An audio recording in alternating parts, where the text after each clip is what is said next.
Hello everybody, welcome back to another video. Today's video is going to be an episode on just answering the question, who will see the hottest temperatures this summer, and this is for 2018.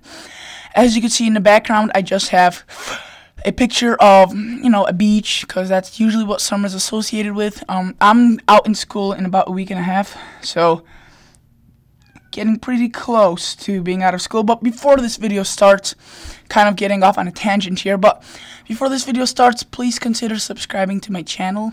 Feel free. It's completely free, obviously, and it doesn't really cost you much, but it helps me a ton. So please do that, and please don't forget to like the video. So thank you for that.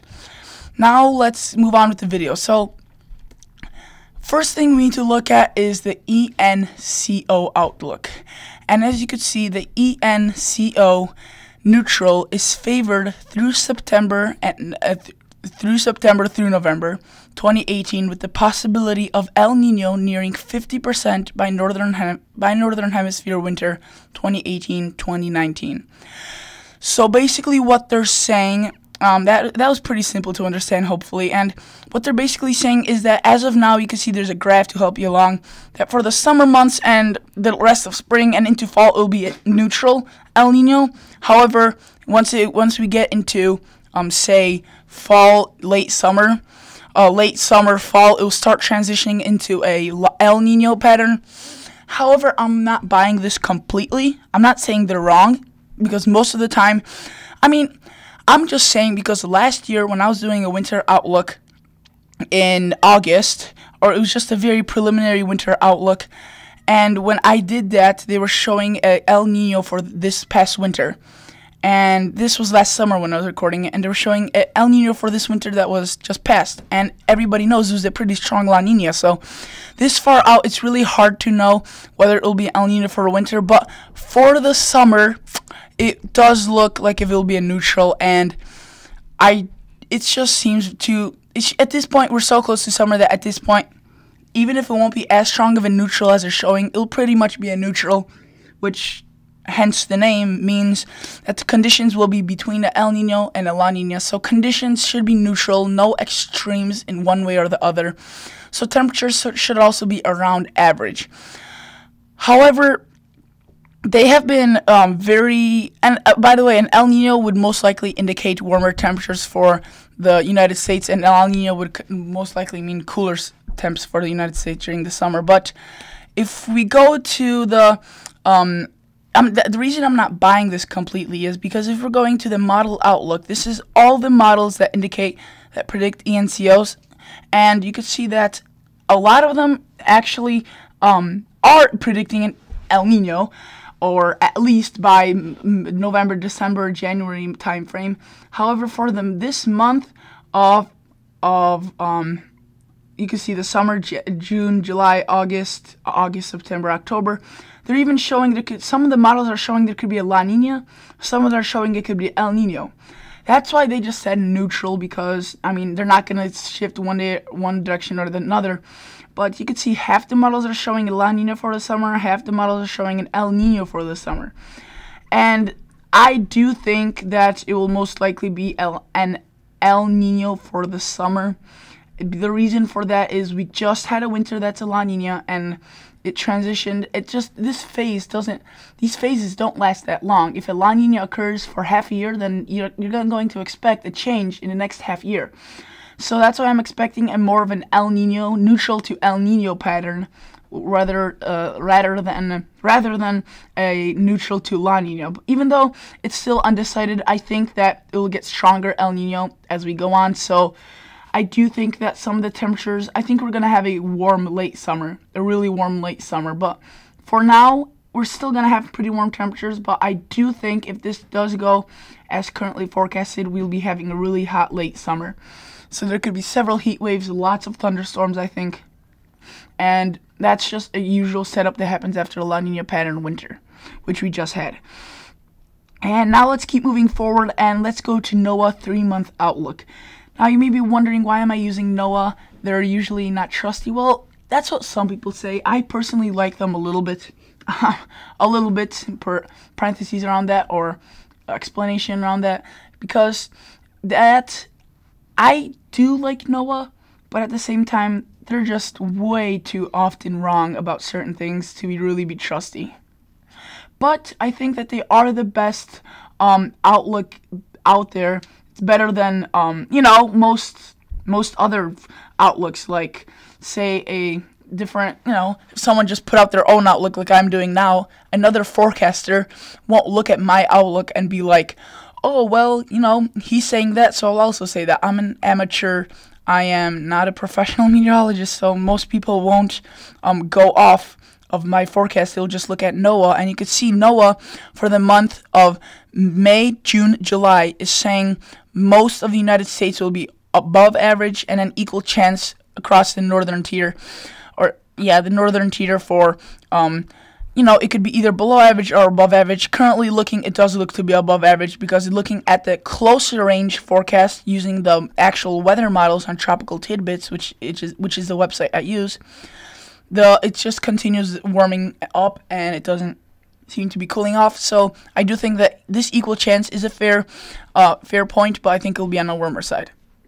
So now let's go for June, July, August. You can see that this is where I don't really agree with NOAA, because you can see that they're showing an equal chance becoming greater and more heat towards the west and less heat towards the east, or there's still heat in the east, but there's just a lobe of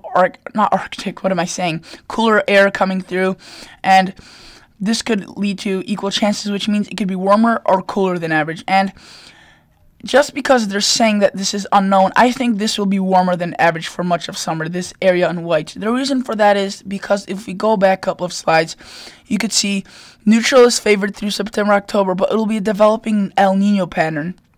So if it's developing an El Nino pattern, that means that the temperatures across the United States will slightly get warmer overall. So I don't know why. If we go even further, you could see it cools off even more for this part of the country, which still is kind of shocking to me, because one thing, they're predicting an El Nino, which is supposed to mean, basically imply, that the temperatures are going to get warmer. As an El Nino basically means warm temperatures, La Nina basically means cooler temperatures, and El Nino means especially warm temperatures across the east, which is this part, and cooler conditions across the west and more moisture there. And La Nina means warmer conditions here and cooler conditions here. So what we're seeing right now is cooler conditions here and warmer conditions here, which is a typical La Nina pattern. And they're not forecasting anything close to a La Nina. As you can see, if we go back, the La Nina is insanely low and not even moving. So this is a little bit weird, and that's why these things don't agree, they don't match, which is why I don't really rely on NOAA, because sometimes they contradict each other. So this is, I'll just go to the next slide. This is why I don't sometimes use NOAA, but it's better than nothing. So if we go to the Farmer's Almanac, that was you could see since 1818. That is very old. Farmers have used it a lot. Obviously, it's out right now. It's been pretty outdated. Not a lot of people use the almanac, but the almanac has also updated its forecasting methods. I mean, for the past several years, I've been using the almanac to test it out. Hasn't really been too accurate, but I mean, it gives you a general look at least. Maybe it won't be, say, very warm and dry. Maybe the dry isn't going to be true, but the very warm is going to be true. They always get something right at least. So, in general, you could see that they're showing cooler and drier than normal. Here, hot, average precipitation. The central U.S. warm to hot, normal precipitation. Plenty of thunderstorms, average rainfall, very warm for the south, southeast, hot and humid, average precipitation. Here, warm to hot, near normal rainfall. The Midwest and the Northeast, very warm and dry. So it seems pretty repetitive, but I sort of agree with it, but sort of not. If you really want to see what I think, it's in the next slide, and here comes the moment of truth. Bum ba da bum. My forecast is right here. There we go. Yeah, you could see it's not very too good. It's really what I could do, and I didn't have a lot of time to do this, so please accept this. It's definitely not the best. I'm not saying it is. based off just look at this. Yeah, let's just not get into it. But I think that I'll go similar with the NOAA, what they're saying, even though they are contradicting each other, like the two things they're doing. Like I said, I don't know about the El Nino or La Nina. I might think that it is. I might say that it is around. I might say that it is neutral to El Nino.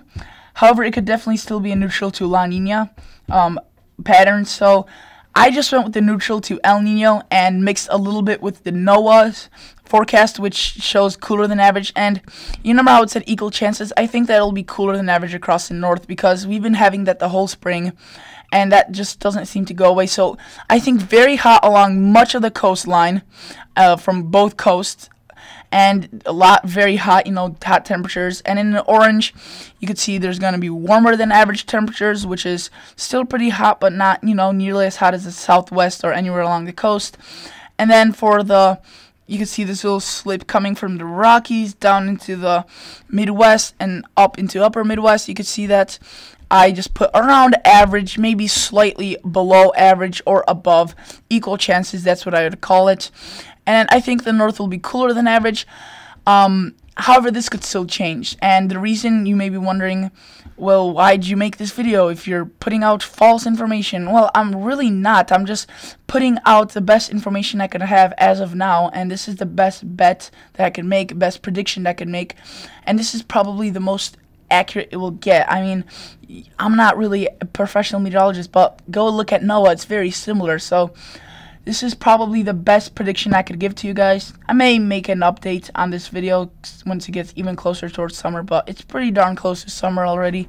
So I don't really want to bore you with 2 videos of this, but hopefully you guys enjoyed. Hopefully you enjoyed, or hopefully you are happy where you live with what you're going to expect. Again, this is not set in stone, so don't go killing yourself over just seeing these temperatures. Like if you live in, say, Wisconsin and you want hot temperatures and you see cooler than average, that still could change. Definitely not set in stone. So please, say if you want the most accurate forecast for just short term, just go to your forecast on Niles. Not Niles, that's my city. Go to wherever you live, National Weather Service, and that should give you your pretty good accurate forecast. So this was just kind of for the fun of it, but also to educate you about what's to come and what you could expect. So thank you guys so much for watching. Really appreciate it. Please consider subscribing to my channel. Please consider liking the video. And that's basically it, guys. So see you guys in the next episode.